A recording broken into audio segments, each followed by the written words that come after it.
வடமாகாண சபையின் தமிழ் தேசிய கூட்டமைப்பு உறுப்பினர் ஆர் இந்திரராசா மீது தாக்குதல் நடத்திய நபர்களை கைது செய்வதற்கான விசாரணைகள் முன்னெடுக்கப்படுகின்றன. வடமாகாண சபை உறுப்பினர் ஆர் இந்திரராசா மரண வீடொன்றுக்கு சென்று மற்றொரு மாகாண சபை உறுப்பினரான MP நடராஜாவுடன் மோட்டார் சைக்கிளில் திரும்பிக் கொண்டிருந்த போது நேற்றிரவு அடையாளம் தெரியாதோரால் தாக்குதலுக்கு இலக்காகியுள்ளார்.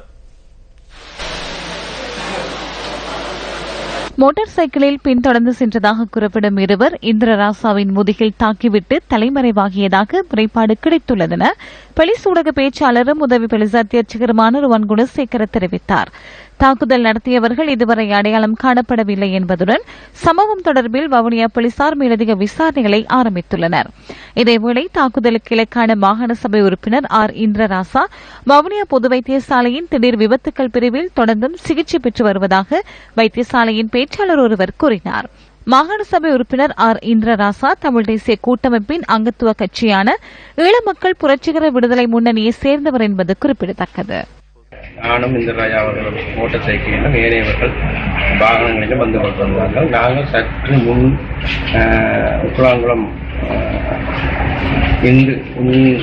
சிவன் கோயில் வீதியாக வந்து பின்னர் பண்டாரிகுளம் ரோட்டுக்கு வீதியாக திரும்பும்போது அதில் எங்களுக்கு பின்னால் வந்த இருவர் எனக்கு பின்னே இருந்த கௌரவ இந்திரராஜா அவர்களை அவர் கையில் வைத்திருந்த தடியால் அடித்து விட்டு சென்று விட்டார்.